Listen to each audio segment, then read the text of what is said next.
다시 한번 감사의 박수로 함께 응원 올리시겠습니다. 아멘.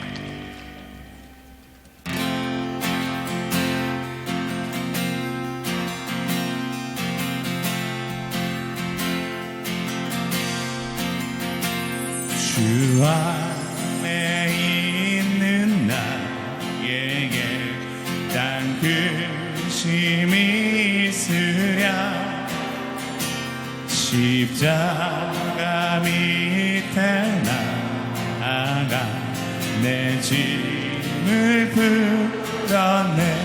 다 함께 주 안에 있는 나에게 땅끝심이 있으랴 십자가 밑에 나아가 내 짐을 풀어내. 주님을 찬송하면서 할렐루야 할렐루야. 내 앞길 멀고 험해도 나 주님만 따라가리. 그 두려움이 변하여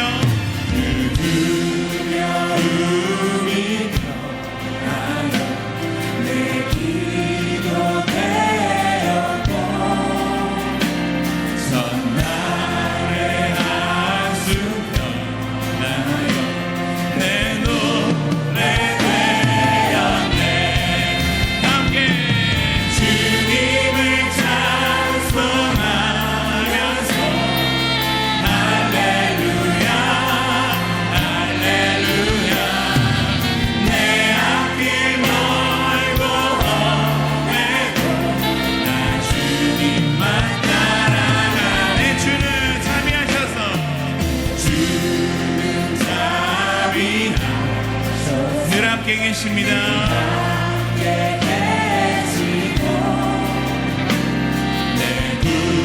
궁핍함을 아시고 늘 채워주시.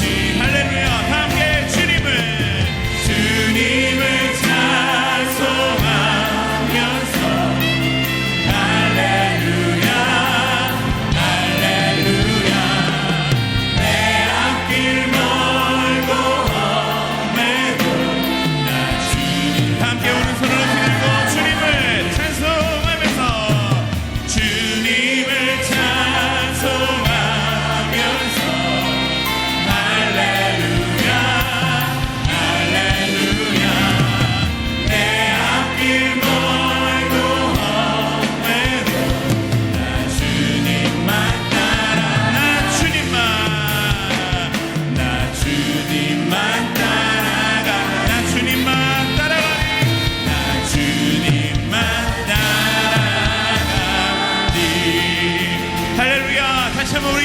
하나님 앞에 다시 한번 영광의 박수로 함께 올려드리겠습니다. 아멘. 다 함께 자리에서 일어나셔서 옆 사람에게 믿음으로 선포합니다. 예수님만이 당신의 목자 되십니다. 할렐루야. 그 위대하신 이름을 다시 한번 선포하며 함께 찬양하며 나아갑시다.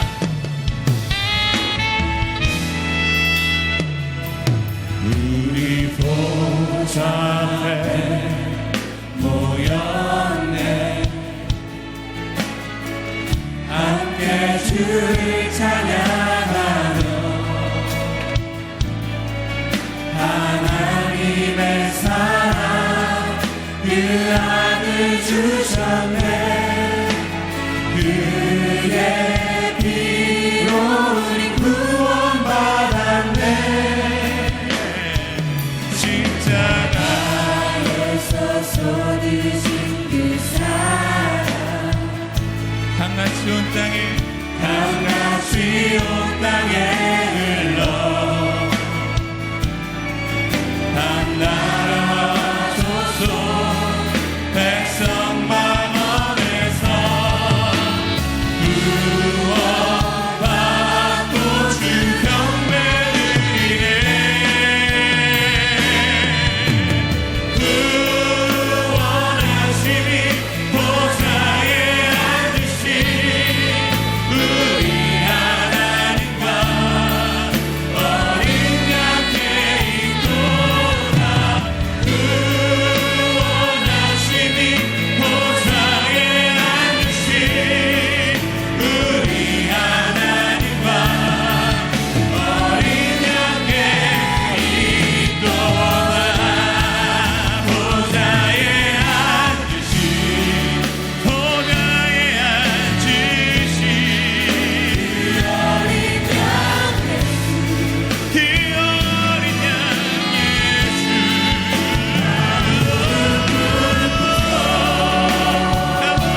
오늘의 말씀은 열왕기하 4장 7절 말씀입니다.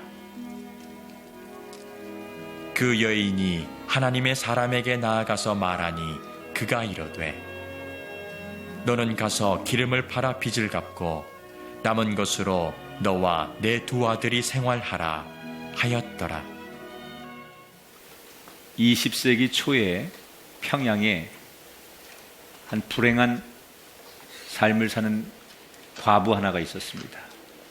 14살에 시집을 와서 2년 만에 남편이 죽고 16살에 청산 과부가 됩니다. 홀로 시어머니를 모시고 가난했기 때문에 삭바느질을 하면서 말할 수 없는 가난과 고생과 시집살이를 하면서 이 젊은 16살의 과부가 혹독한 인생의 수레바퀴 운명을 지나게 됩니다.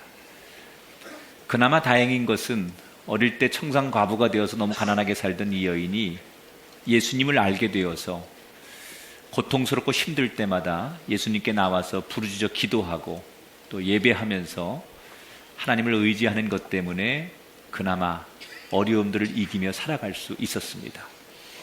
그렇게 하루하루 열심히 살아가던 이 여인이 성실해서인지 어떻게 재물에 복이 들어왔습니다. 그래서 돈을 많이 벌게 되었습니다. 그런데 이 과부는 자기가 번 돈을 가지고 한풀이하거나 그 돈을 가지고 내가 고생했으니까 이 돈으로 보상 심리를 이용해서 자기가 사치를 하거나 남들에게 과시하거나 그러지 않고 내가 어렵게 살아봤으니까 어려운 사람들의 마음을 알지. 그래서 그 돈으로 어려운 사람들을 많이 도와줬어. 예를 들면 아주 가난한 시골 마을에 다리가 없는 곳에 자기가 사비를 들여서 다리를 놓아주기도 하고 학교가 없는 곳에는 학교를 지어주기도 하고 그 밖에 굉장히 선행을 많이 베풀었어요. 그래서 이분이 성이 백가인데 사람들이 이분의 이름은 모르고 너무너무 선행을 많이 베풀고 저렇게 청산 과부가 되어서 평생을 돈을 벌어서 남을 도와주는 일로 평생을 산 이 사람을 사람들이 뭐라고 부르느냐? 선행을 많이 베풀었다고 해서 선행 집사님, 성을 붙여서 백선행 집사, 백선행 집사 이렇게 그분의 이름을 불렀어요. 이 백선행 집사님이 일화 가운데 이런 일화가 있습니다.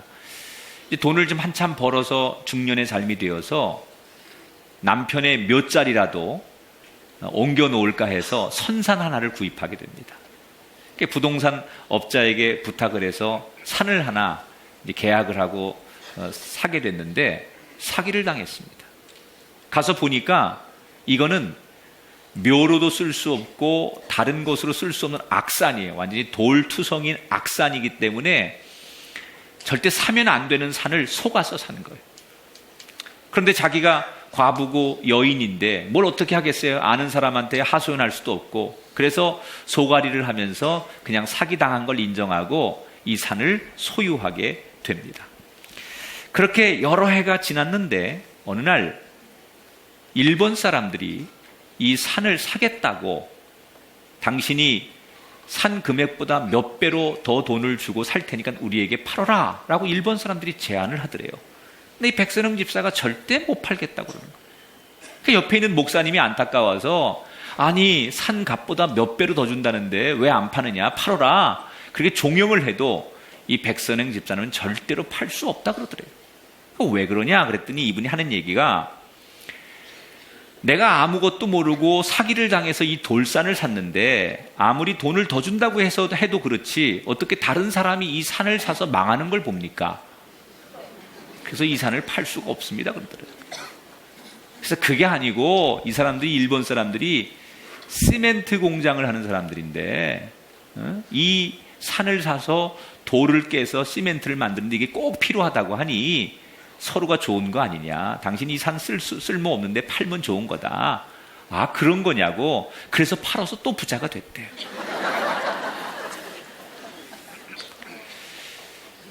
여러분 예나 지금이나 여성들은 약자죠 항상. 그래서 여자들을 우리가 배려하죠 사회에서. 그런데 남편이 없이 홀로 된 여인이 살아가는 삶은 약자 중에 더 약자죠. 오늘 본문에 보면 두 여인의 얘기가 나와요. 한 사람은 남편이 없는 과부고 한 사람은 남편이 있지만 자식이 죽은 여인이에요. 자, 오늘 저는 이 두 이야기를 통해서 하나님이 우리에게 어떤 음성을 들려주시는지 함께 들어봤으면 좋겠습니다. 자, 우선 오늘 성경에 남편이 죽은 두 아들을 키운 가난한 여자가 등장합니다. 이 여자의 남편은 원래 어떤 사람이냐? 엘리사 밑에서 선지자가 되기 위해서 수련하던, 요즘 말로 말하면 신학생이죠. 신학교에 가서 목회자가 되기 위해서 공부를 하다가 수련을 하다가 남편이 죽었어요. 두 자식과 빚을 남겨놓고 죽었어요. 그 부인이 자식과 빚을 떠안고 살아보려고 발버둥을 치는데 빚이 빚을 더하고 가난이 가난을 더해서 도저히 빚을 갚을 길이 없는 거예요.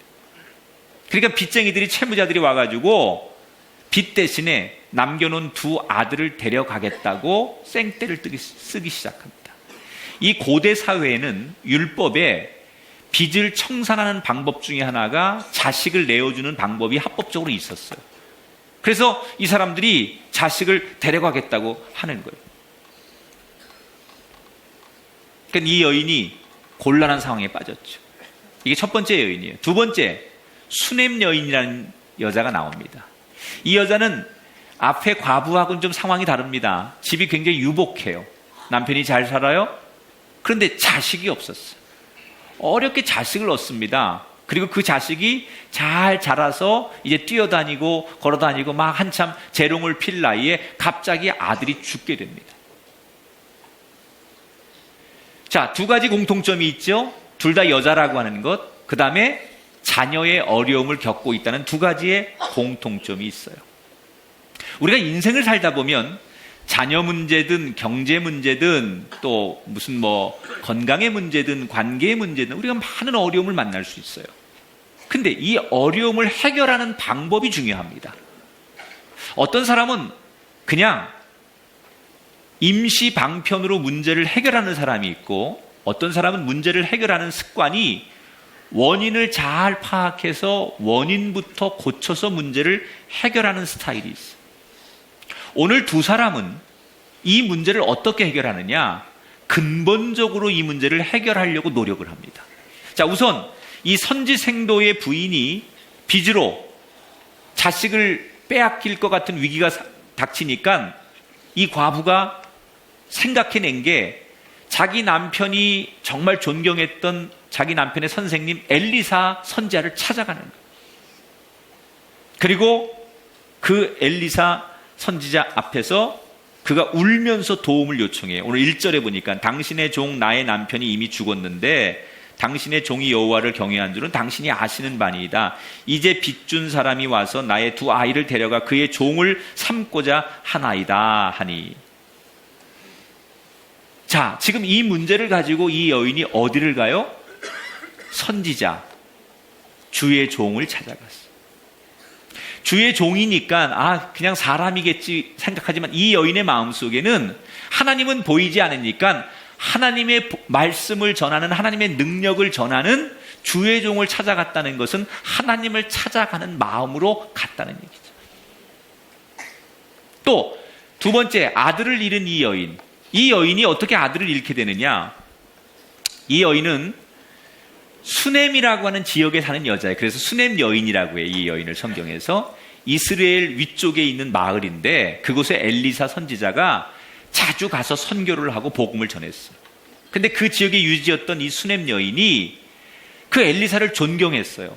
얼마나 은혜스럽고 남에게 유익을 끼치고 많은 사람들의 인생을 회복시켜주는지 존경스러운 거예요. 그래서 남편하고 이 엘리사를 아주 잘 식사도 대접하고 잘 섬겼어요.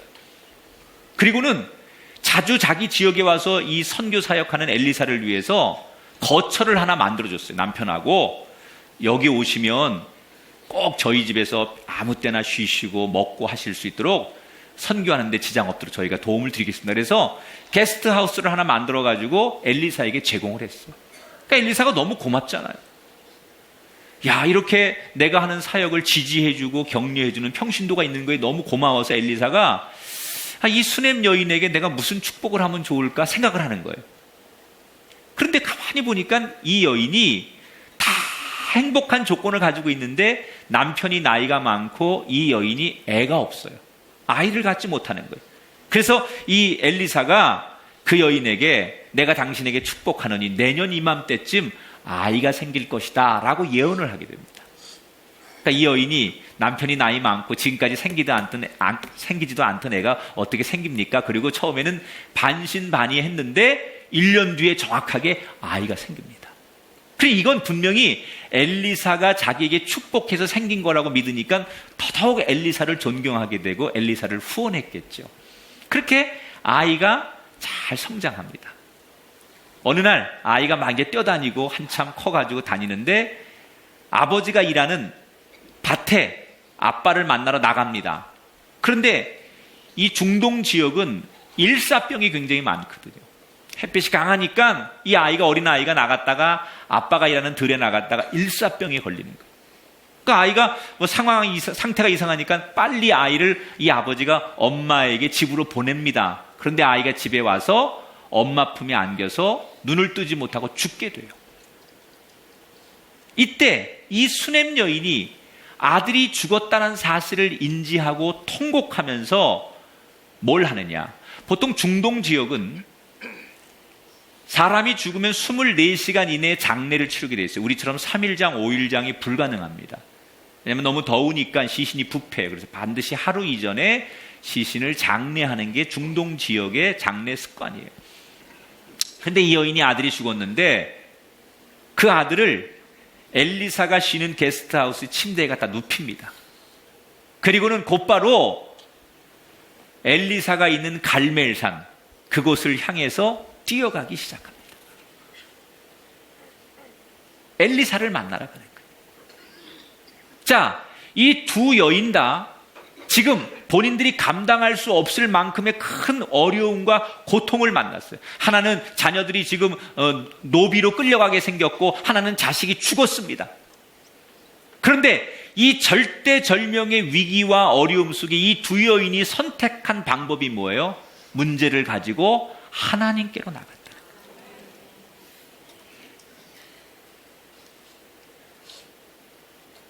이 빚을 진 여인이 오늘 성경 1절에 보니까 선지자의 제자들 아내 중에 한 여인이 엘리사에게 부르짖어, 따라합시다. 부르짖어. 이 부르짖어라고 하는 말은 원문에 보면 치아카라는 말이에요. 치아카. 하나님께 나가서 자신의 문제를 가지고 부르짖어서 눈물로 하나님 앞에 매달렸다는 거예요. 27절에 보니까 수넴 여인은 죽은 아들의 문제를 가지고 어떻게 해요? 27절에 하나님의 사람에게 나가서 그의 발을 아는지라. 엘리사 앞에 나가서 그 발 앞에 엎드려 가지고 엘리사의 발을 붙들고서 통곡하면서 내 아이가 죽었다라고 울면서 매달렸다. 그러니까 두 여인 다 자식이 노비로 끌려가고 자식이 죽은 이 상황에서 하나님께 나가서 눈물로 몸부림으로 호소했다는 거예요. 여러분 기억할 게 있어요. 하나님은 눈물로 기도하는 기도를 외면하지 않으십니다. 눈물이라는 것은 인간이 낼 수 있는 가장 간절한 감정, 가장 진실한 감정, 가장 우리 속에 밑에 숨어있는 감정이 드러나는 게 눈물이에요. 하나님이 진심을 다하여 눈물로 기도하고 몸부림으로 호소하는 사람들의 기도를 절대로 내버려 두시는 분이 아니에요. 여러분 문제가 있습니까? 하나님께 나가 눈물로, 여러분 몸부림으로 하나님을 찾으시기 바랍니다. 만약에 이 두 여인이 걱정만 하고 있었다면 문제가 풀리지 않았을 거예요. 어떻게 하지? 내 아이가 노비로 끌려가고 내 아이가 죽었는데 어떻게 하지? 걱정이나 하고 푸념만 하고 상심만 했다면 문제는 해결되지 않았을 거예요. 두 여인이 하나님께 나가서 매달렸습니다. 하나님께 부르짖었습니다. 하나님께 간구했습니다. 거기서부터 문제가 풀리기 시작해요. 오늘 여러분은 어떤 삶의 문제를 가지고 계십니까? 여러분 하나님께 매달리십시오. 하나님의 이름을 놓지 마시고 그 그 하나님께 눈물로 매달리시고 부르짖어 매달리시고 여러분 온몸으로 호소하십시오. 하나님이 반드시 어떤 문제든 간에 여러분의 그 삶의 문제를 들으시고 거기서부터 문제를 해결해 주실 줄 믿습니다. 자식이 노비로 끌려갈 위기에 처해서 엘리사 앞에 와서 난 남편 죽고 홀로 과부가 되어서 자식을 키우는 내가 이렇게 딱한 처지가 되었습니다. 이렇게 자기 사정을 이야기하니까 엘리사가 그 딱한 과부에게 뭐라고 하느냐, 2절에 이렇게 말합니다. 엘리사가 그에게 이르되 내가 너를 위하여 어떻게 하랴? 내 집에 무엇이 있는지 내게 말하라. 자, 굉장히 의미 있는 질문을 해요. 엘리사가 이 과부에게 너의 집에 무엇이 있는지 내게 말해봐라, 이렇게. 자, 이 말을 만약에 뒤집어서 엘리사가 너의 집에 뭐가 없느냐? 뭐가 필요하냐? 만약에 이렇게 말했다면요, 이 여인은 없는 거 얘기하면 끝도 없었을 거예요. 밤샜을 거예요. 돈도 없고 집도 없고 나는 뭐 보험도 안 되고 자동차도 없고 뭐도 없고 온통 없는 걸 얘기하면서 불평하고 부정적인 얘기를 아주 강하게 늘어놨을 거예요. 그런데 엘리사는 그 여인에게 불평을 듣고 싶지 않았어요. 내가 있는 것이 무엇이냐라고 물어봤습니다. 여러분, 하나님은 오늘 우리에게 묻는 거예요.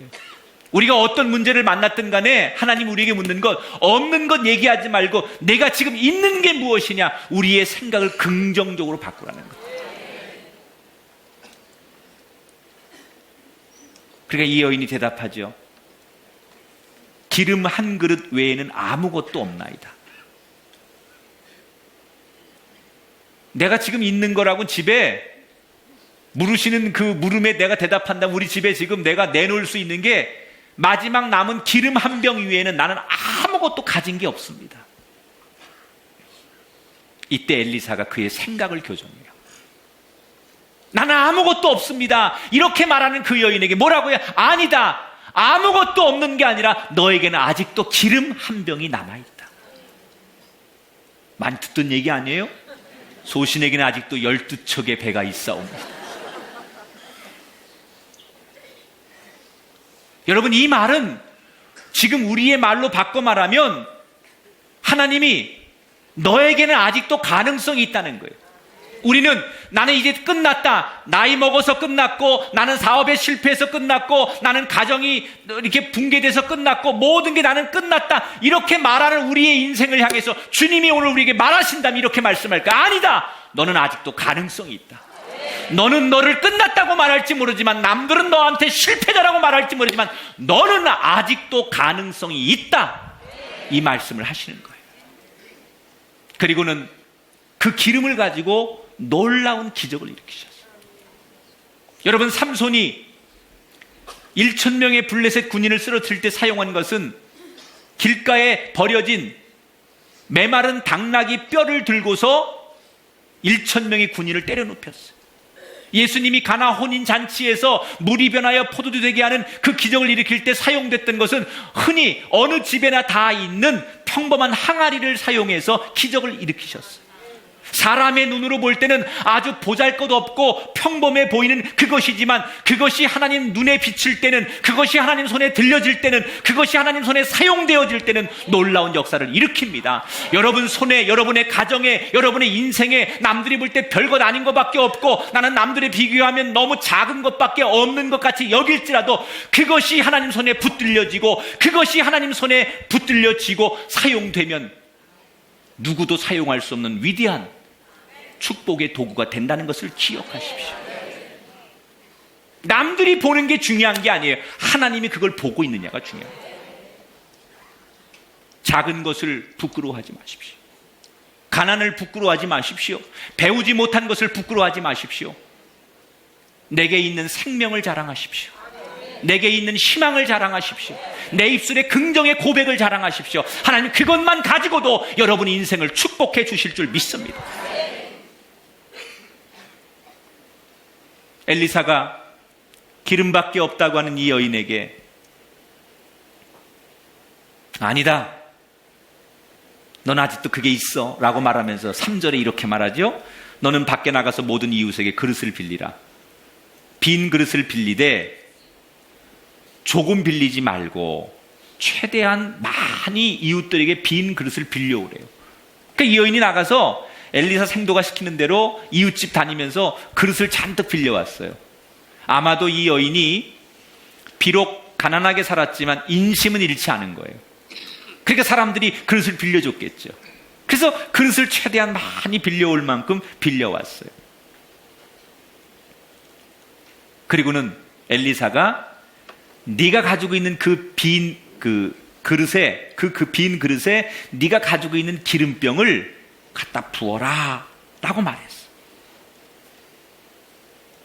자,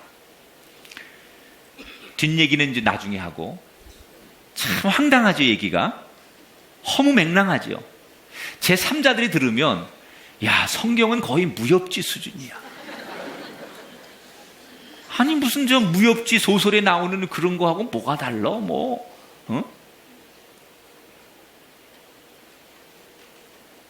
따라합시다. 우리는 못해도 하나님이니까 가능합니다. 우리의 상식이 아니라 하나님의 눈으로 보면 이건 다 가능한 일이지.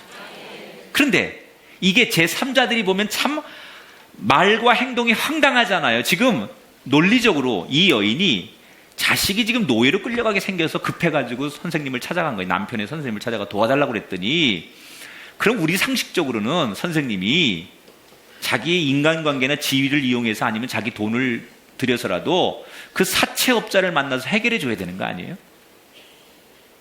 그런데 생뚱맞게 뭐라고 물어봐요? 너의 집에 무엇이 있느냐 이렇게 물어봐요. 기름밖에 없습니다. 그랬더니 또 생뚱맞게 뭐라고 그래요? 그릇을 빌려와라 그래요. 이게 말이 됩니까 여러분? 앞뒤가 안 맞잖아요. 지금 문제를 해결하러 갔는데 너무나 황당한 대화를 서로 주고받고 황당한 행동들을 하는데, 더 심각한 건 이 여인과 이 엘리사는 그 얘기를 굉장히 심각하게 서로 지금 주고받으면서 행동하고 있다는 거예요. 누가 보면 미친 사람들이죠. 정신병원 환자들끼리 자기들끼리 정신병원에서 놀이하는 것처럼 너무나 황당한 행동과 말을 이 두 사람은 주고받으면서 하고 있어요. 왜 그랬을까요? 남들이 볼 때는 황당한 얘기지만 이 두 사람에게는 하나님을 신뢰하는 믿음이 있었던 거예요. 우리가 부르짖어 기도하면 외면하지 않으시는 하나님을 믿었기 때문에 이런 대화와 이런 행동이 가능할 수 있었다는 거예요. 여러분, 우리가 이 믿음의 경지에 오르게 되길 바랍니다. 남들이 볼 때는 황당하게 여길지 모르지만 우리가 믿는 하나님은 그렇게 할 수 있기 때문에 남들이 말하는 그 황당함을 넘어서 우린 진지하게 그 이야기를 받아들일 수 있는 믿음의 사람이 돼야 된다. 그릇을 최대한 빌려오라고 하고 기름을 갖다 부어라 그 그릇에.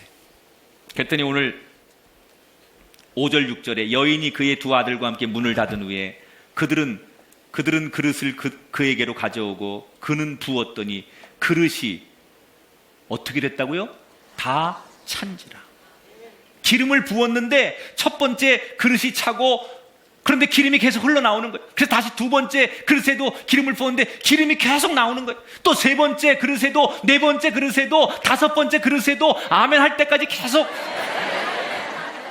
몇 개를 빌려왔는지 모르지만 계속해서 기름을 부었는데 그 병의 기름이 멈추지 않고 계속 흘러서 모든 그릇마다 기름이 가득가득 채워졌어요. 기적이 일어났어요. 너무 놀라우니까 이 여인이 자기가 일어난 일을 가지고 곧바로 엘리사에게 가서 선생님이 시키는 대로 했더니 이런 놀라운 기적이 일어났습니다. 눈으로 보고도 믿기지 않는 일이 일어났습니다. 이렇게 말했더니 엘리사가 다 알고 있다는지 오늘 7절에 너는 가서 기름을 팔아 빚을 갚고 남은 것으로 너와 내 두 아들이 생활하라 그랬어요. 여기서 중요한 세 가지 진리가 있어요. 첫째, 하나님은 이 여인이 빌려온 만큼 채워주셨다는 거예요. 여러분, 하나님이 채워주시는 것이 부족했던 게 아니라 여인의 그릇이 부족해서 멈춘 거예요. 기억하십니까? 하나님이 부족해서 멈춘 게 아니라 여인이 준비한 게 부족해서 멈췄다면 오늘 여러분 더 크게 입을 여십시오. 더 큰 그릇을 준비하십시오. 여러분의 상식을 뛰어넘는 것을 구하십시오. 여러분의 현실을 뛰어넘는 것을 구하십시오. 하나님께서 우리가 상상하지 못하고 계측하지 못하고 수를 헤아릴 수 없을 만큼 많은 것을 부으실 수 있어요. 하나님이 우리의 생각한 만큼 부어주시는 거예요. 그래서 좋은 믿음은요, 내 생각만큼 구하는 게 좋은 믿음이 아니라 정말 좋은 믿음은 하나님이 바라시는 만큼 우리의 입을 여는 거예요.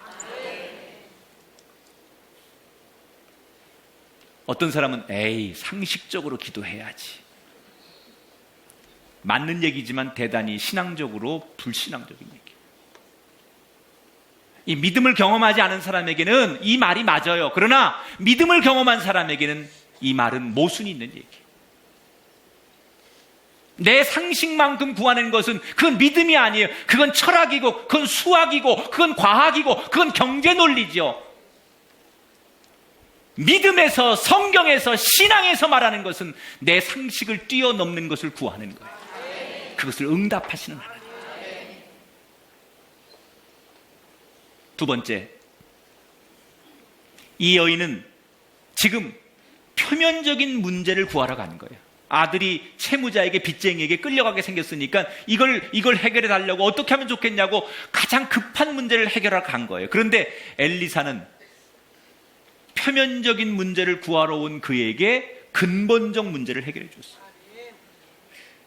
당장 빚만 갚아주고 살면 이 여인은 또 빚을 질 거예요. 가난하니까. 그런데 빚을 다 갚고 이제는 먹고 살 만큼, 그 기름을 다 팔아서 먹고 살 만큼, 어느 정도의 생활의 기반이 될 만큼, 다 빚을 갚고도 남을 만큼의 넉넉함의 기적을 채워줬어요.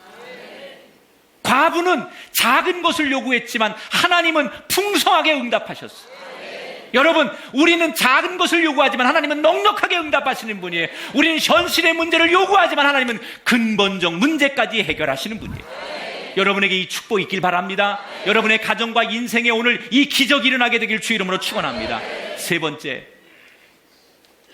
여러분 이 이야기 많이 어디서 비슷한 얘기 들어본 기억 안 나세요? 바로 엘리야 선생님 엘리야가 사르밧 과부에게 했던 기적과 비슷하지 않아요? 똑같죠? 엘리야가 사르밧 과부에게 행했던 기적과 엘리사가 행했던 이 기적이 똑같아요.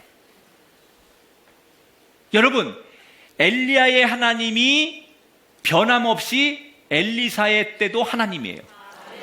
엘리사의 하나님이 변함없이 오늘도 우리의 하나님이에요. 하나님은 변함없습니다. 엘리야 때도 그 하나님이고 엘리사 때도 그 하나님이고, 그럼 그 하나님을 믿는 우리가 믿음대로 구하면 여전히 변함없는 그 하나님이 엘리사 때에게도 엘리야 때에게도 하셨던 것처럼 우리에게도 이런 기적과 축복과 역사를 일으켜 주실 줄 믿습니다. 여러분, 오늘 여러분에게 기적이 일어나게 되길 축원합니다. 여러분의 입을 더 크게 여는 기적의 시간이 되시길 축원합니다. 이 이야기는 두 번째 이야기 수넴 여인에게도 마찬가지. 아이가 죽었어요. 그런데 아이를 엘리사 방에 침대에 갖다 눕히고 급하게 갈멜산에 엘리사를 만나러 가려고 하다가 남편하고 만나게 됐어요. 남편이 안색이 안 좋은 아내에게 왜 그러냐고, 왜 어딜 이렇게 급하게 가느냐고 그랬더니 여인이 뭐라고 그래요? 평안하십시오. 평안이 있을지어. 평안이 있을지어다. 이렇게 얘기했어요.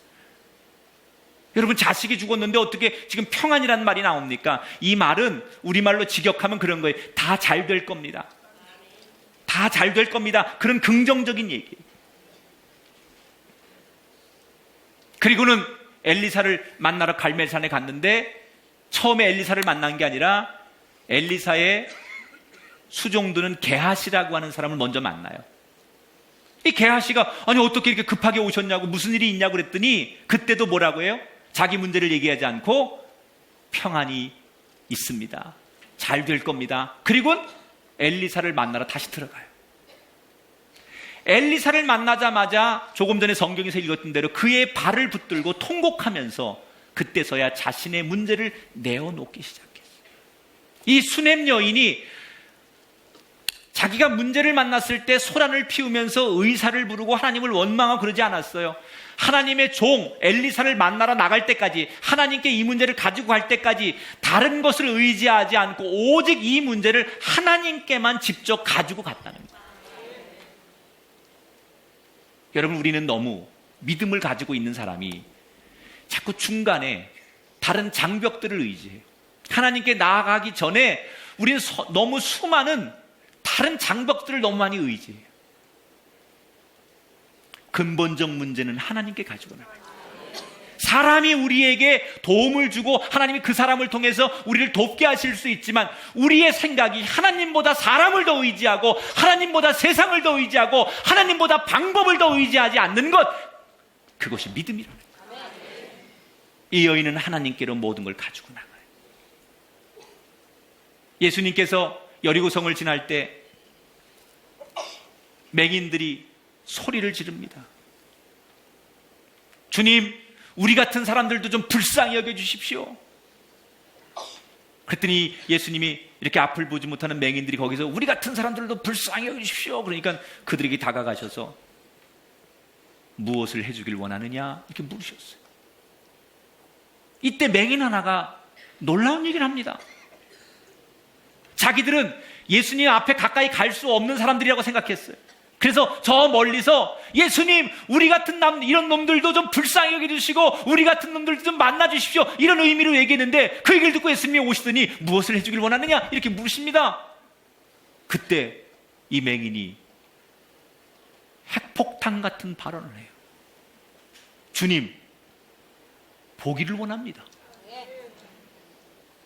눈뜨길 원합니다. 그 얘기. 이 사람은요, 믿음이 있든지 아니면 배짱이 있든지 일단 크게 질렀어요.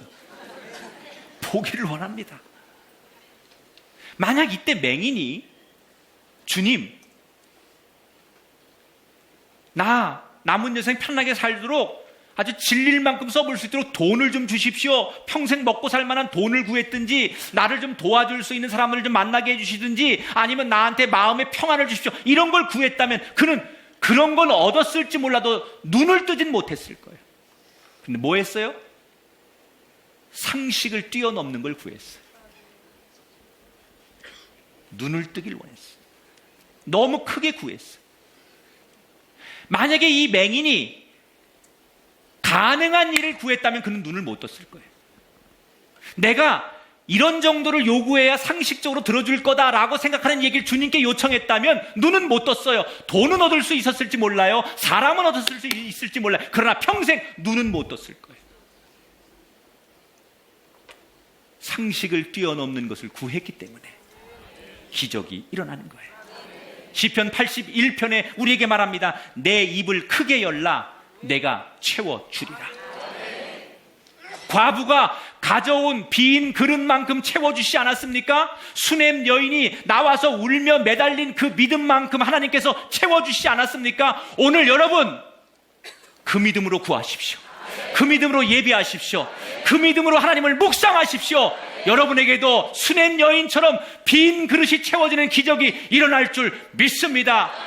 놀라운 일이 일어날 줄 믿습니다. 따라합시다. 상식적인 수준만큼 구하지 맙시다. 믿음과 상식을 구분하세요. 물론 상식도 안 통하는 사람들이 있어서 문제지요.